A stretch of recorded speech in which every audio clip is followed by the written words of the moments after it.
Hello everyone, welcome to my channel. आज मैं आप लोगों को कुछ ऐसे इंपॉर्टेंट क्वेश्चंस करवाने वाली हूं जो आपके पेपर में ज़रूर आएंगे। मतलब ये हर साल क्वेश्चन आते हैं, लगभग सेम पैटर्न होता है। इन्हें हम घर से भी याद करके जाके वहां पे डायरेक्ट आंसर कर सकते हैं, ऐसे क्वेश्चन है ये। तो चलो फिर 20 मिनट्स में 20 मार्क्स सिक्योर करते हैं। Let's move forward for our first question which is section B में। सेक्शन बी में ये क्वेश्चन ज़रूर आता है जिसमें हमें 2 मार्क्स के क्वेश्चन में एरर्स फाइंड करनी होती है। हमें पूरा यहाँ पर अपना कोड दिया होता है, बस हमें इसमें एरर्स ढूंढनी होती है। तो इसमें मोस्ट कॉमन एरर्स क्या हैं, आपको बहुत ज़्यादा इसमें भी दिमाग लगाने की ज़रूरत नहीं है। ज़्यादातर मोस्ट कॉमन एरर्स यही होती हैं कि सेमी कॉलन मिसिंग होगा, या फिर ब्रैकेट बंद क्लोज नहीं होगा, ओपन करके छोड़ दिया होगा, या फिर जैसे कि इफ़ वाली कंडीशन में हमेशा रिलेशनल ऑपरेटर्स लगाए जाते हैं। रिलेशनल ऑपरेटर्स होते हैं equals to, not equals to, greater than equals to, less than equals to, greater than और लेस दैन। ये सब में कुछ मिस्टेक होती है, ठीक है। ऐसे ही क्वेश्चन ये हर बार होते हैं जो कि एरर्स में हमें देखने को ज़्यादातर मिलते हैं।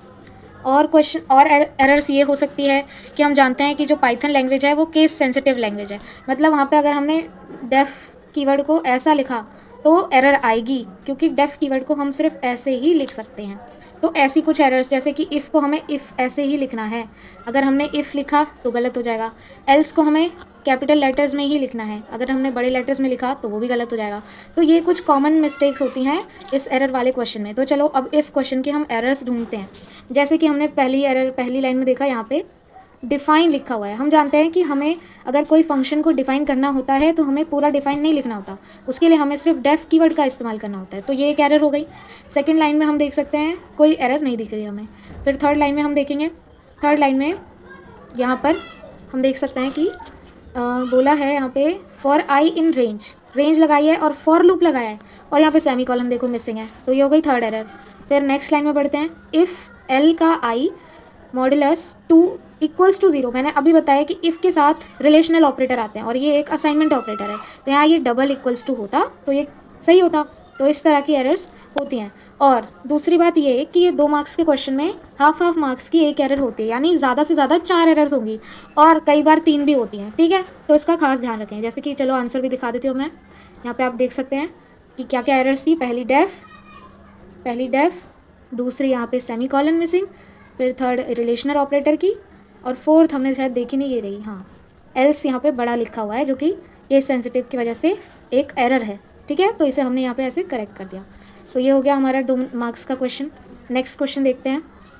नेक्स्ट क्वेश्चन में सेक्शन सी में एक क्वेश्चन ज़रूर आता है हमारी फाइल हैंडलिंग वाले यूनिट से। फाइल हैंडलिंग में हमारे पास 3 फाइल के बारे में हमने पढ़ा है, बाइनरी फाइल, CSV फाइल और टेक्स्ट फाइल। ये क्वेश्चन टेक्स्ट फाइल का है, ठीक है। हर बार मतलब ऐसे 2-3 क्वेश्चन आपको मिलेंगे, मैं सिर्फ एक क्वेश्चन का एग्जांपल लेके बता रही हूँ, बट ऐसे बहुत सारे क्वेश्चन मिलेंगे जिसमें आपको फंक्शन बनाना होता है, किसी ना किसी फाइल पे काम करना होता है। तो जैसे कि ये क्वेश्चन में बोला है कि एक फंक्शन बनाओ जो डिस्प्ले करे उन लाइन्स को जिनमें वोट वर्ड आ रहा हो, और फाइल का नाम हमें दिया है elections.txt। उन्होंने एक एग्जाम्पल के थ्रू हमें बताया कि ऐसी अगर फाइल होगी तो हमारा कोड के बाद उसका आउटपुट कुछ इस तरह से आना चाहिए।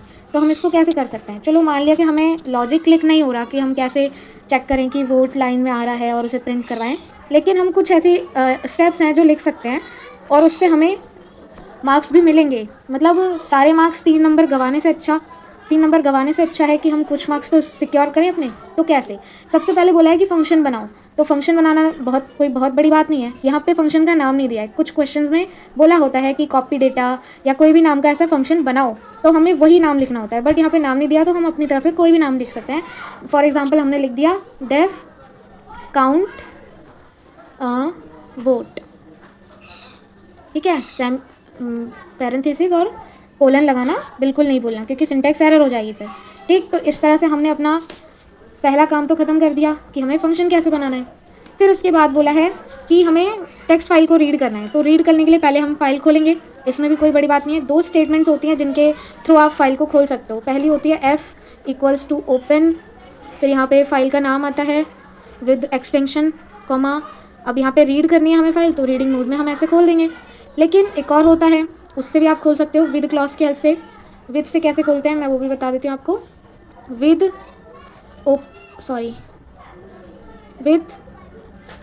ओपन, फिर यहाँ पे वही सेम चीज़, ठीक है। उसके बाद एज लगा के एफ और सेमी कॉलन, इसमें कॉलन भी आ जाता है। नॉर्मल अगर हम एफ के थ्रू मतलब ऑब्जेक्ट डिफाइन करके अगर खोल रहे हैं तो कॉलन नहीं लगता, बट इसमें कॉलन लगेगा, ठीक है, इसका ध्यान रखें। अब इन दोनों में फ़र्क क्या है, मैं प्रेफर करूँगी कि आप विद क्लॉज से ही खोलें, क्योंकि विद से खोलने का ये फ़ायदा है कि ऑटोमेटिकली आपकी फ़ाइल बंद भी हो जाएगी आपका फंक्शन कंप्लीट होने के बाद। क्योंकि बाई चांस अगर आप एफ से खोल के आते हो फाइल को, लेकिन आप लास्ट में एफ डॉट क्लोज नहीं करते, ठीक, तो उससे क्या होगा कि मे भी आपके मार्क्स कट सकते हैं। तो इसलिए विद वाली स्टेटमेंट से खोलो तो ज़्यादा बेटर होता है। चलो ठीक है, हमने फंक्शन बना लिया, हमने फाइल खोल ली, अब हमें रीड करना है। रीड के लिए हम डायरेक्ट लिख देंगे अपना एफ नहीं, कोई भी ऑब्जेक्ट बना सकते हैं, जैसे हमने बना दिया data equals to F dot read lines. Read lines क्यों किया, क्योंकि हमें वो सारी लाइन्स देखनी है, ठीक है, इसलिए रीड लाइन्स फंक्शन से इसको हम कर देंगे। यहाँ पे पूरा ये होगा बंद भी, ठीक, ये हो गया। तो ऐसी ये लाइन हमने लिखी, देखो यहाँ पे आंसर अब मैं दिखाती हूँ आपको। ये पहले फंक्शन बनाया, फाइल को ओपन किया, F equals to open election.txt। यहाँ पे इन्होंने मोड नहीं दिया है कि हम रीडिंग मोड में खोल रहे हैं, यहाँ पे हम मोड दे भी सकते हैं और नहीं भी दे सकते, क्योंकि हमें ये पता होना चाहिए कि बाय डिफ़ॉल्ट हमारी फाइल हमेशा रीडिंग मोड में ही खुलती है। अगर हमें राइट और अपेंड करना है तो हमें मोड ज़रूर ही लगाना है, ठीक है। तो ऐसे कर लिया, फिर उसके बाद रीड कर लिया। इतना तो समझ आएगा ना, इतना तो आप 3 लाइन तो लिख के ही आओगे किसी भी क्वेश्चन में। चलो मान लिया ये वाला आपको लॉजिक क्लिक नहीं हुआ, आपको नहीं आता समझ, ठीक है, कोई बात नहीं। फिर लास्ट में अपना फाइल बंद कर देंगे। और विद की हेल्प से भी बताया, और 3-4 ऑप्शंस दिए हुए हैं कि ये देखो, पहले ऐसा नहीं है कि पहले फाइल ही खोल लिया, क्या कर लिया, कीवर्ड फंक्शन बनाया, डेफ कीवर्ड की हेल्प से फाइल ओपन की, रीड की, फिर ये वाला सिंटैक्स कर दिया, ठीक। ऐसे ही विद के साथ भी होगा। यहाँ पे इसने वाइल ट्रू फॉर लूप की जगह वाइल लूप लगा के देखा है, तो मतलब आप किसी भी तरह से लिख सकते हो। ये मेन आपकी CBSE की आंसर की है, उससे ही मैं आपको बता रही हूँ कि ऐसा नहीं है कि आपने जो लिखा है कि अगर मेरा सेम नहीं हुआ तो मेरा मार्क्स कटेगा, ऐसा कुछ नहीं होता, ठीक है। तो ये हो गया हमारा फर्स्ट क्वेश्चन। जैसे कि यहाँ पे हम इसकी मार्किंग स्कीम देखें ज़रा, half mark for opening the file, तो देख रहे हो आधे मार्क्स तो आपको फाइल खोलने के मिल गए। Half mark for correct reading, ठीक है, 1 नंबर बन गया। Half mark for correct logic आपसे नहीं लगेगा तो कोई दिक्कत नहीं। फिर 1 मार्क फॉर करेक्ट कंडीशन लगाई है, और हाफ मार्क फॉर डिस्प्ले करने को बोला था तो वो, ठीक है। इस तरह से ये आंसर की में मार्किंग स्कीम दी हुई है। नेक्स्ट क्वेश्चन पे बढ़ते हैं, जो कि 4 मार्क्स का आता है। ये सिर्फ एक नॉर्मल क्वेश्चन ही नहीं है, ये क्वेश्चन हर बार आता है। मतलब इसमें तो ऐसी फिक्स्ड लाइन है कि आप 4 में से 3 तो मतलब आपके कहीं नहीं गए, कहीं भी नहीं, ठीक है। आपको करना क्या है, देखो ऐसे ही कुछ भी दिया हुआ कि एक टेबल है, उसका डेटाबेस, उस टेबल का नाम, ये आपको पढ़ना है सबसे पहले।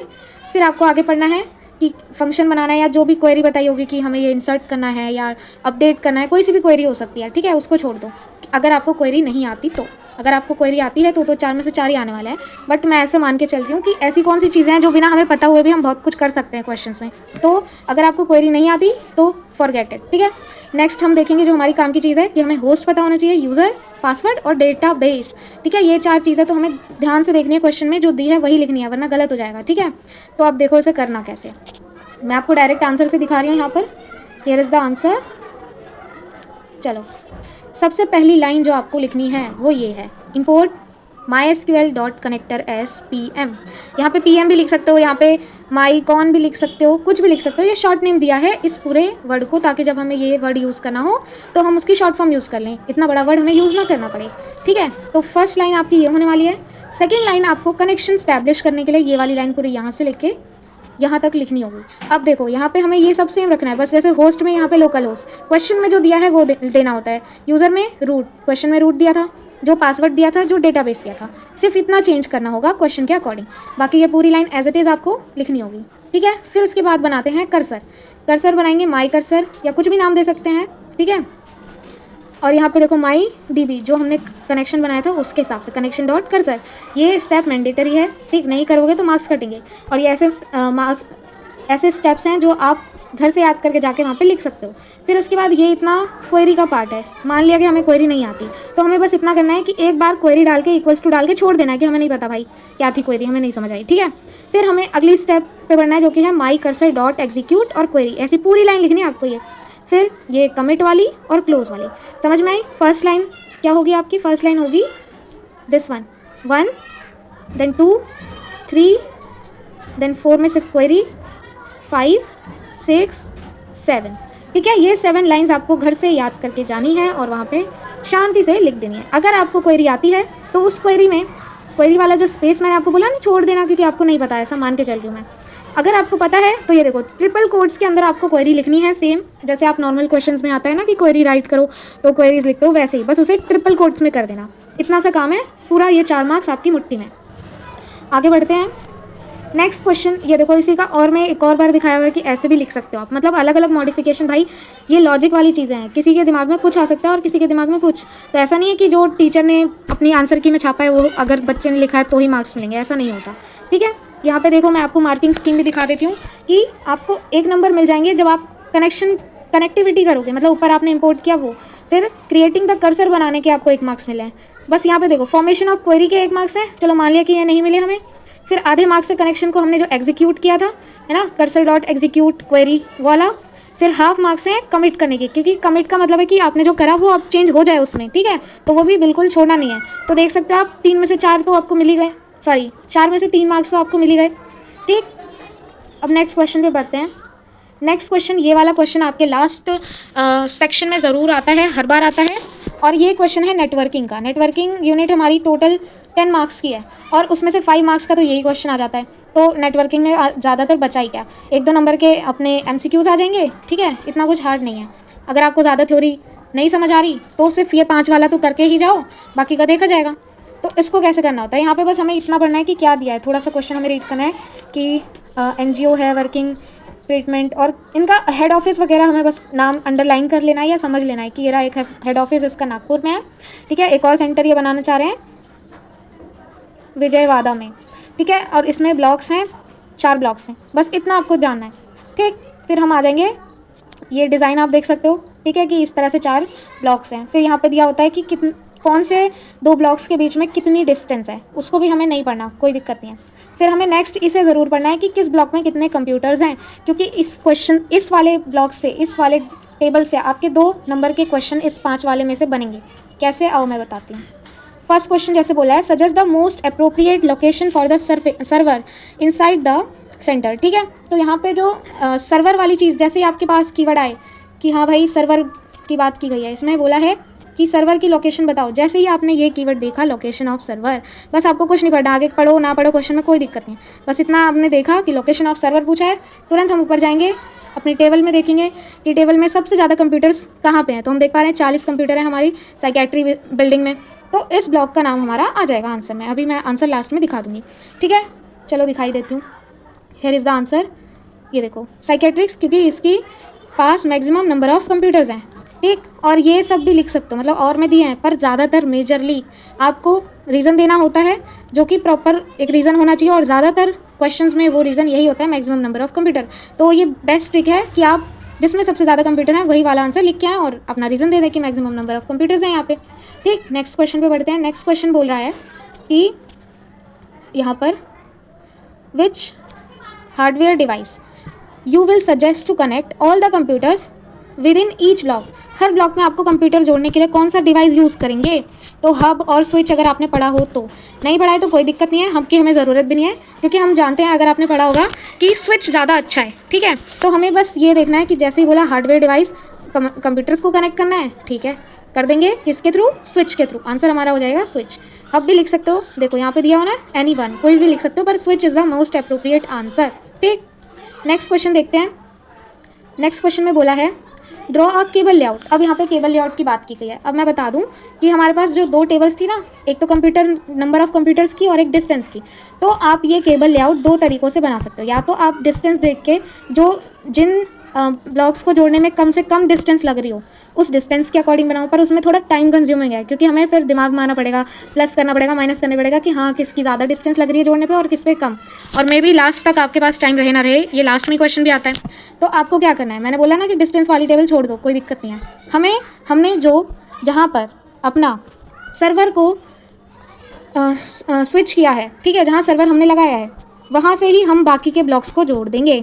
मतलब मैं बताती हूँ, यहाँ पे हमने देखा कि साइकेट्रिक वाली बिल्डिंग में ज़्यादा कंप्यूटर थे, तो वहाँ हमारा सर्वर है, तो हम कैसे बनाएंगे, सेम टेबल ये ऐसे कि ऐसे आपको बनानी है, ठीक है, ये ऐसे बनाएंगे प्रॉपर, ये रही हमारी साइकेट्रिक ब्लॉक, तो इससे हम ऐसे जोड़ देंगे, जस्ट वेट, 1 2 3, ठीक है, ये हो जाएगा हमारा केबल लेआउट, इस क्वेश्चन का आंसर।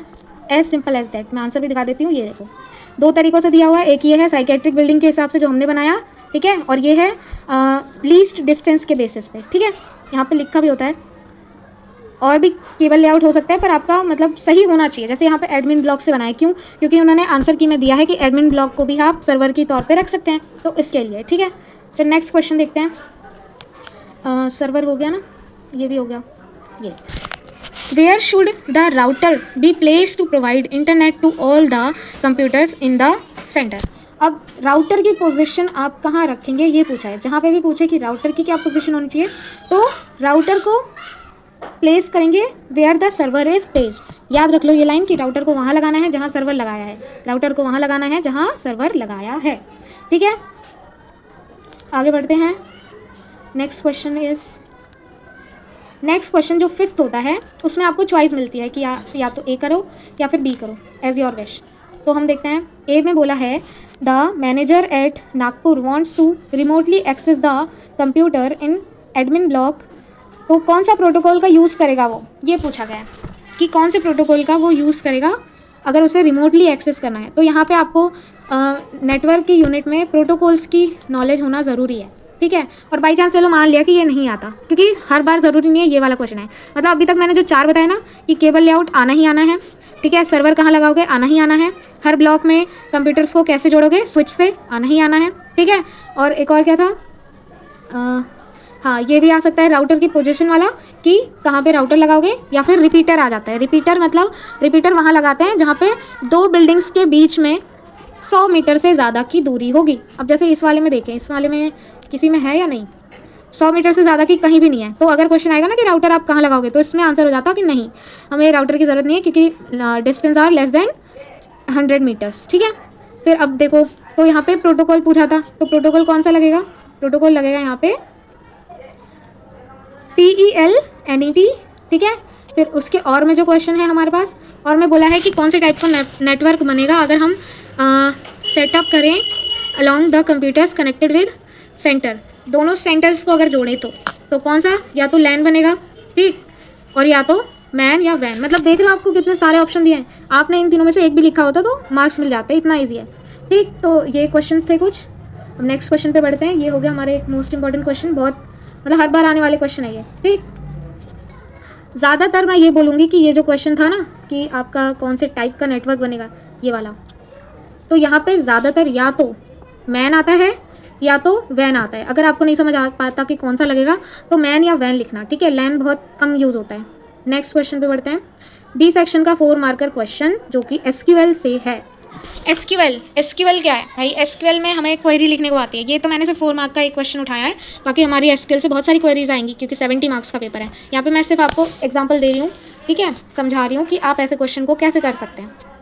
तो यहाँ पे हमें एक टेबल दी हुई है, ठीक, ये टेबल हमारी दी हुई है।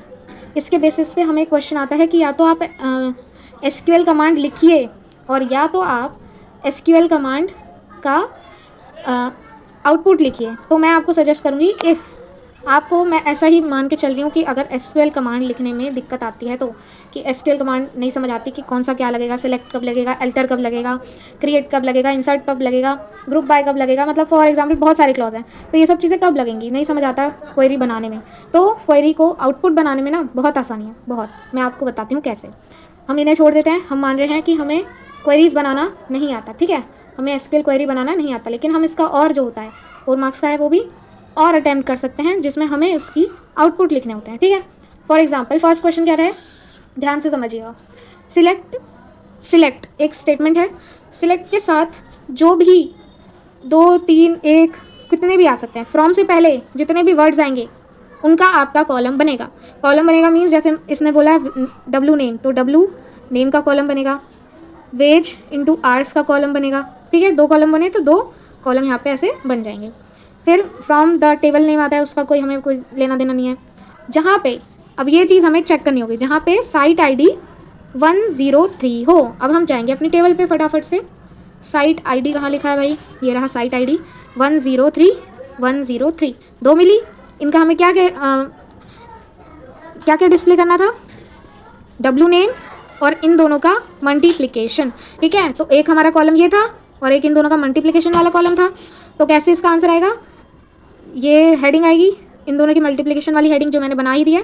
तो यहाँ पे आ जाएगा ये नाम और सेकंड क्या है ये, और इन दोनों का मल्टीप्लिकेशन। जैसे कि यहाँ पे मैं दिखाती हूँ आपको आउटपुट में, ये देखो ये कॉलम बना, ये कॉलम बना जो सिलेक्ट के साथ थे। ठीक है, मैं इसे मिटा देती हूँ पहले थोड़ा सा। ये कॉलम बना और ये कॉलम बन गए। दो नाम थे हमने देखे इस कंडीशन के बेसिस पे, वो दो नाम लिखे और इनका मल्टीप्लिकेशन था तो मल्टीप्लाई करके जो आंसर आया वो लिख दिया। सिंपल, समझ आया। और भी अभी 3 क्वेश्चन है, उनको देखोगे तो और अच्छे से क्लियर हो जाएगा। नेक्स्ट लिखते हैं, ये रहा सेकेंड क्वेश्चन से is select count distinct type from worker. अब यहाँ पे हम फ्रॉम से पहले हमारे पास सिर्फ एक वर्ड आया है। ठीक है, बड़ा है पर एक ही वर्ड है। ठीक है, दो नहीं है, कॉमन ही लगा। तो हमारी एक ही कॉलम से अपना टेबल बनने वाली है जिसका नाम होगा काउंट डिस्टिंक्ट टाइप। पूरा लिखो। ठीक है, अब इसमें आना क्या है, काउंट करना है हमें डिस्टिंक्ट टाइप। टाइप मतलब टाइप कोई कॉलम दिया होगा हमारी टेबल में, उसकी बात कर रहा है। अब डिस्टिंक्ट वर्ड का मतलब होता है कि अलग अलग। जैसे टाइप में बोलूँ तो जैसे कि एक स्टूडेंट की टेबल है, मान लो वहाँ पे कुछ साइंस वाले हैं, कुछ कॉमर्स वाले हैं, कुछ आर्ट्स वाले हैं। तो अगर ये उसका टाइप वाला कॉलम है मान लो, तो ये कैसे करेगा कि काउंट कर लेगा कि साइंस वाले कितने हैं, कॉमर्स वाले कितने हैं और आर्ट्स वाले कितने हैं। ठीक, तो अब चलो इसको देखते हैं आंसर कैसा होगा इसका। पहले मैं टेबल दिखाती हूँ आपको कि कौन से बेसिस पे ये सिलेक्ट कर रहा है। तो ये देखो टाइप में यहाँ पे दिया हुआ है। ठीक, टाइप में unskilled, skilled, unskilled, semi skilled और स्किल्ड के बेसिस पे नापा गया है। तो इसके आंसर का आउटपुट कैसा बनेगा, कुछ इस तरह से। ये रहा, इसका आउटपुट बनेगा काउंट डिस्टिंक्ट टाइप 3। मैंने बोला ना कि साइंस, कॉमर्स और आर्ट्स सबको अलग अलग गिन लेगा, तो कि 3 स्ट्रीम के बेसिस पे बांटा था। और यहाँ पे भी हमारी 3 थी, एक थी स्किल्ड, एक थी सेमी स्किल्ड और एक थी अनस्किल्ड। तो 1, 2, 3 तरह के हो गए ना टाइप, तो आ गया आंसर 3। आई होप आपको समझ आया होगा। नेक्स्ट क्वेश्चन पर बढ़ते हैं। नेक्स्ट क्वेश्चन बोल रहा है सिलेक्ट। अब फिर से सिलेक्ट ही आया, यानी हमें फिर से कॉलम बनाने हैं। मैं बता दूं कि एसक्यूएल में आउटपुट लिखते वक्त आपको टेबल ही बनानी होगी। ठीक है, हर क्वेश्चन में आपको टेबल ही बनानी होगी। अब इसमें कौन कौन से कॉलम्स बनने वाले हैं जरा देखते हैं हम। आई थिंक 3 है। ठीक है, पहला है maximum wage, maximum wage, minimum वाला मिनिमम वेज पूरा लिखना है, मैं शॉर्ट में लिख रही हूँ। फिर यहाँ पे टाइप। ठीक है, ये 3 कॉलम हमने बना लिए। अब हमें देखना है कोई कंडीशन है क्या फ्रॉम वर्कर टेबल से। ठीक है, वर्कर टेबल से देख लेंगे। ग्रुप बाय टाइप, टाइप के अकॉर्डिंग हमें मैक्सिमम मिनिमम वेज लिखने हैं। मतलब हमारे पास 3 टाइप्स तो याद होगा, तो इसका आंसर कैसे आने वाला है बिना टेबल के भी। अभी ये चीज़ तो मैं बता सकती हूँ कि क्या होगा यहाँ पे कुछ इस प्रकार से होगा कि हमारा एक आएगा स्किल्ड, एक सेमी स्किल्ड आएगा और एक अनस्किल्ड वाला आएगा। ठीक है, 3 टाइप थे ना, क्योंकि ग्रुप बाय करा है इन्हें टाइप के बेसिस पे, तो यानी 3 टाइप जो टाइप थे वो उनको अलग अलग बांट देगा। अब इनका जो मिनिमम सैलरी होगा, मैक्सिमम सैलरी होगा, उन्हें लिखेगा। चलो देखते हैं फिर जाके अपनी टेबल में और ढूंढ के लाते हैं। हमारे पास जो स्किल्ड हैं, ठीक, हमारे पास जो स्किल्ड हैं, ये स्किल्ड है, ये स्किल्ड है, इनमें मैक्सिमम सैलरी कौन सी है, ये तो मिनिमम है और ये है मैक्सिमम। इतना समझ आया। अब जाओ टेबल में लिखो। थी कितनी वैसे 520 एंड 1200 स्किल्ड वालों की। कहाँ गया, स्किल्ड वालों की मिनिमम थी 520 और ये थी 1200। ऐसे ही सेमी स्किल्ड और अनस्किल्ड की भी आ जाएगी। अब देखते हैं आंसर में भी हम। ये देखो यहाँ पे पहले अनस्किल्ड लिखा है, फिर स्किल्ड और सेमी स्किल्ड। इसका कोई लेना देना नहीं है कि आप लाइन से कैसे लिख रहे हो। ठीक है, यहाँ पे देखो आपको करेक्ट आउटपुट अगर आपने दिया है, सारी चीज़ें वैल्यूज सही हैं उसके अकॉर्डिंग, तो वो सही है। जैसे कि हमारे स्किल्ड वाला हमने ढूंढा था, ये देखो। ठीक है, ईजी। नेक्स्ट क्वेश्चन है सिलेक्ट। अब सिलेक्ट फिर से आ गया भाई, ज़्यादातर सिलेक्ट वाली कमांड ही आनी है। सिलेक्ट में हमें डब्ल्यू नेम, ठीक है, वर्कर नेम देखना है, साइट आईडी देखनी है, यानी 2 कॉलम बनने वाले हैं सिर्फ, क्योंकि फ्रॉम से पहले सिर्फ 2 वर्ड्स लिखे हैं। एक वर्कर नेम का बनेगा और एक साइट आईडी का बनेगा। वर्कर टेबल से जहाँ पे टाइप क्या हो, अनस्किल्ड हो। Order by hours, order by का मतलब होता है किसी ऑर्डर में लगाना, मतलब कि असेंडिंग या डिसेंडिंग ऑर्डर में लगाना। अब देखो, अगर यहाँ पे दिया नहीं है कि हम असेंडिंग में लगाएं या डिसेंडिंग में। डिफ़ॉल्टली अगर हम नहीं देते कि असेंडिंग या डिसेंडिंग, तो ये असेंडिंग में लगाता है। असेंडिंग मतलब छोटे से बड़ा। ठीक है, तो चलो अब देखते हैं।